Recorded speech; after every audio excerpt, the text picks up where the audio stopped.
Barroso critica a decisão de afastar Hart, arbitrária e desnecessária. Quem te viu, quem te vê, Barroso. Quem te viu, quem te vê. O presidente do CNJ votou pela revogação dos afastamentos de Hart e de mais 3 membros do TRF4. CNJ derruba afastamento de Gabriela Hart. Conselho Nacional de Justiça manteve a decisão do corregedor Luiz Felipe Salomão em afastar desembargadores do TRF4.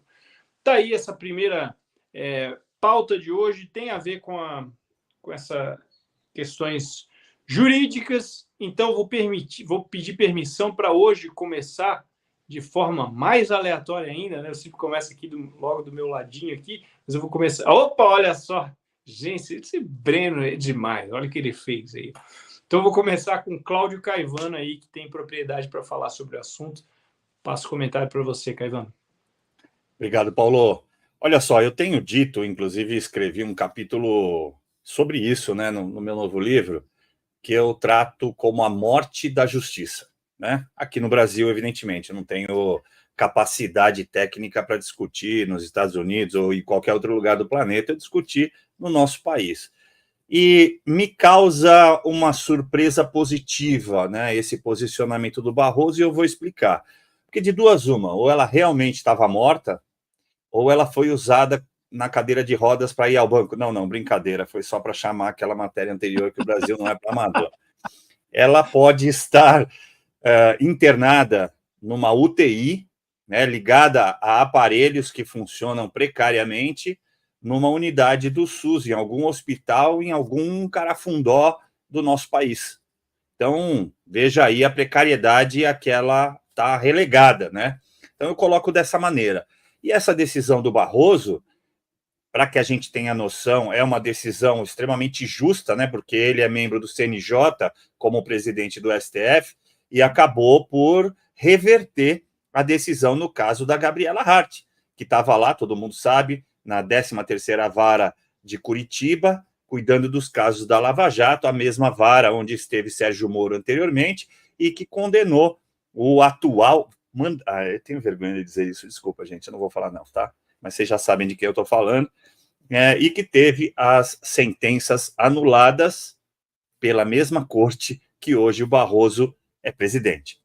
Então, veja que tem duas questões aí. Isso é a parte que a gente vê, né? Então, ele fez justiça, olha que bacana, olha que magnânimo. Então, ele corrigiu uma decisão teratológica, como a gente chama, né? Que já nasce morta, para fazer justiça com a Gabriela Hart. Beleza, essa é a parte realmente que a gente enxerga. A parte que a gente não vê são duas coisas obviamente, na minha avaliação. Primeira, ele está vendo que não há muita esperança na manutenção da esquerda no Brasil, nem no comando do governo, nem no comando do mundo. A gente está vendo que há nitidamente um movimento mundial agora de recolocação, de reaproximação da direita, como eu estou dizendo, politicamente falando.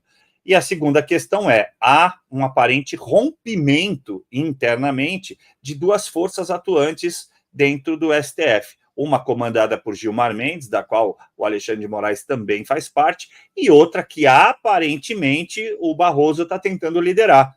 Uma de talvez volta, né, recondução aí a uma suposta bússola moral que um dia o STF teve e que parecia aí que estava magnetizada, né? Estava apontando para o sul. Quem sabe? Eu vou manter a esperança, como operador do direito, a gente entende que há idas e vindas, né, para movimentos diferentes. O que me assusta ainda, me causa muito temor, são as questões elencadas nos concursos públicos para a própria magistratura, que estão, eu estou trazendo isso aqui em primeira mão, porque colegas fizeram esse concurso, está afastando a lei para estudar a jurisprudência.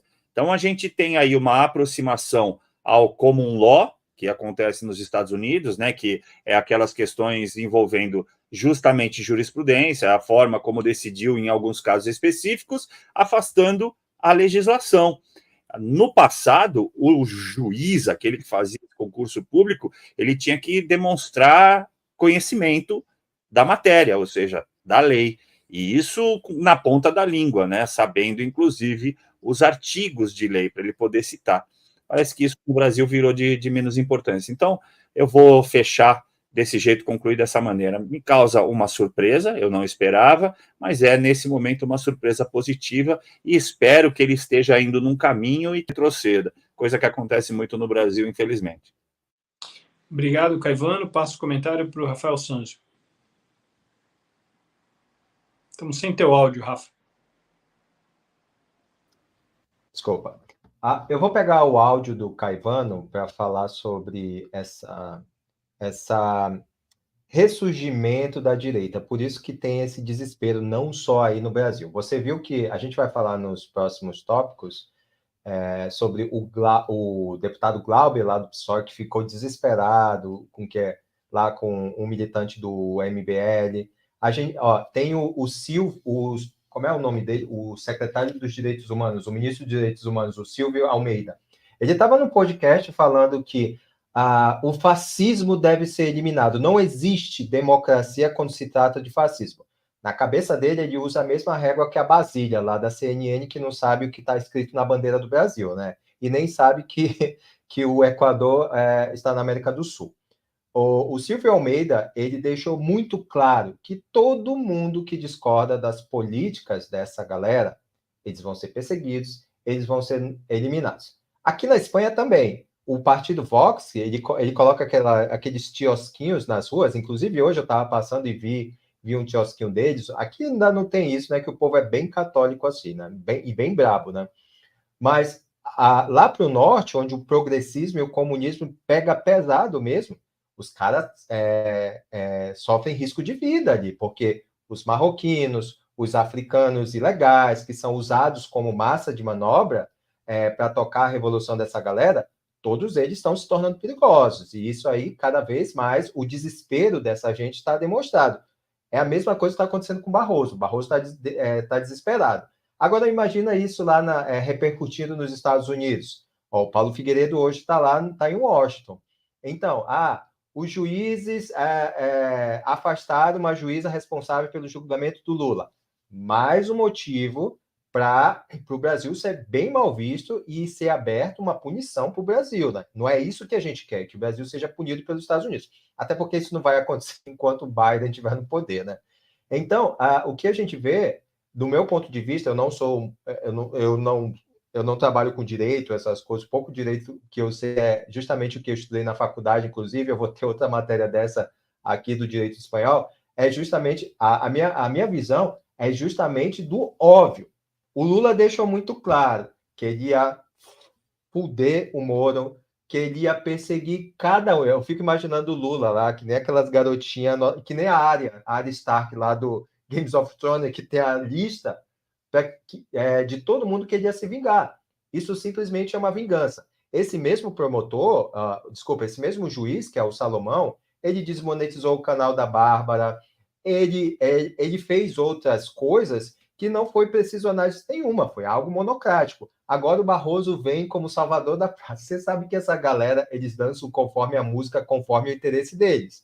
Agora eles estão vendo que está pesando a situação para eles. Não, vamos dar uma freada aqui, vamos pagar de embaixadores da justiça no Brasil. A gente sabe que não é verdade. O que a Carmen Lúcia disse lá.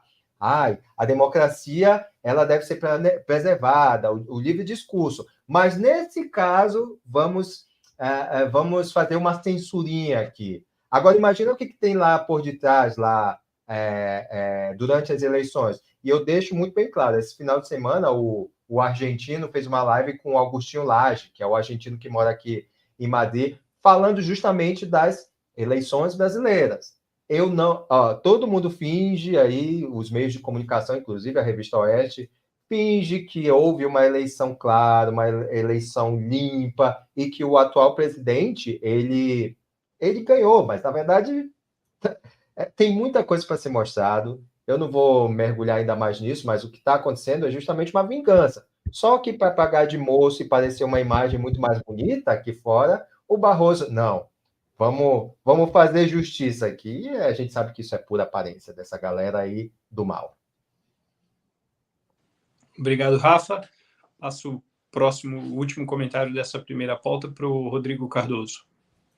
Estava olhando aqui a matéria que o Breno colocou aí para a gente, né, Paulo? Barroso critica a decisão de afastar a juíza lá e tinha uma foto do Barroso, não sei se dá para o Breno colocar na tela aí, só para a gente ver a boquinha de veludo, né? Porque eu acho que eles escolheram de propósito, de sacanagem, né? A foto do Barroso, já consigo até imaginar, ele fala, aí ó, a foto da matéria. Não foi o F5, hein, gente? Isso aí foi o Metrópolis, né? Eu já imagino, Você é muito odioso, Rodrigo. Você é muito odioso. Precisamos defender a nossa democracia. Democracia. Fico pensando quantas vezes o cara falou democracia no discurso dele, né? Eu tendo a concordar com o Rafa, enfim, né? Parece aquele joguinho de cartas marcadas, né? Ah, veja bem, uma decisão monocrática, né? Como se fizesse diferença, como se as sentenças já não tivessem prontas, como se isso já não fosse um projeto. O projeto deles é esse, né? O desmonte total aí da Lava Jato, o desmonte total enfim, da oposição, é vingança, né? É persecutório o negócio. E veja o mal que isso causa, porque é o seguinte, né? Pensa como um servidor público no país. Vamos ver o quão difícil é ser um policial hoje. Você não sabe mais o que você pode fazer. Você não tem mais você não sabe o que é o certo e o que é o errado, cara. Você vai botar a mão hoje num cara que tá na rua batendo numa mulher. Eu tava comentando isso hoje com uns amigos meus, né? Pô, tu vê a mulher apanhando na rua. Se tu interferir e der uma surra no cara, e esse cara for um morador de rua, pensa no que tu vai se incomodar. Né? Pensa na quantidade de processo que você vai responder. Né? Mesma coisa o policial. Né? Qual é o limite de atuação? Tá difícil, tá complicado, a coisa é truncada. Pensa agora no judiciário. Né? Será que um juiz, um promotor, os membros do Ministério Público, enfim, esse pessoal que investiga, será que eles vão continuar? Será que desde a época da Lava Jato para cá eles estão trabalhando da mesma forma? Ou ficou tudo muito mais complicado, muito mais difícil? Porque quando você analisa o que está em jogo, né, quer dizer, por causa de alguns detalhes técnicos, né, um dos termos usados aí nesse relatório que justificaria ali o afastamento da juíza, dos desembargadores, seria uma gestão caótica na Lava Jato. Quer dizer, é uma gestão caótica, pode ser qualquer coisa, né? Qualquer coisa pode ser um caos, né? O relatório fala o seguinte, né? Que né, o juiz ele tem o dever de cautela, de transparência, de imparcialidade, de prudência, tudo conceitos assim muito bonitos, mas de uma certa forma abstratos, que você sempre pode interpretar para um lado ou para o outro, então você está sempre jogando um jogo que você não sabe exatamente quais são as regras, e talvez por isso você pare de jogar.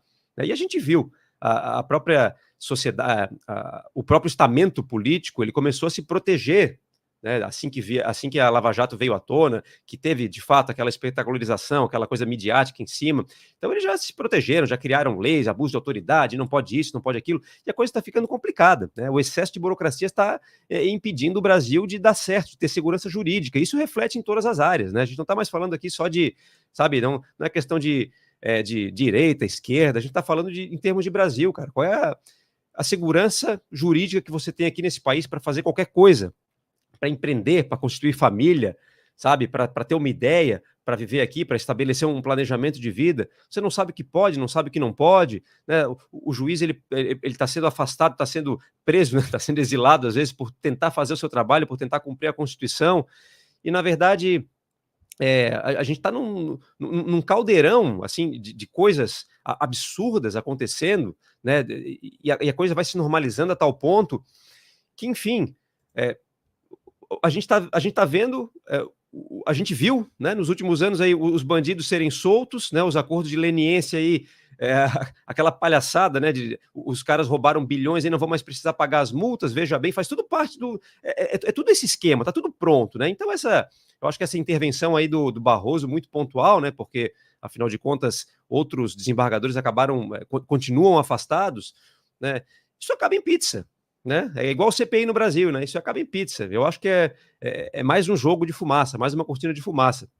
E tem uma coisa interessante aqui, que eu peguei, essa frase eu vou ter que destacar aqui para vocês, né? Que o próprio Barroso, né, que é o presidente aí agora do Conselho Nacional de Justiça, né, do CNJ, né, ele falou em plenário o seguinte, né, que nada justifica, a boquinha, né? Nada justifica que essa decisão tenha sido tomada monocraticamente. Como se fizesse alguma diferença, né?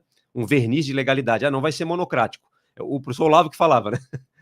Vocês estão reclamando aí das decisões monocráticas, vocês querem ser enrabado por todo mundo junto, né? Porque já está tudo pronto, né? O jogo é esse. Então, nada justifica que essa decisão tenha sido tomada monocraticamente. Considero que foi uma decisão ilegítima, arbitrária e desnecessária. E eu queria enfatizar esses termos, né? Ilegítimo, arbitrário e desnecessário.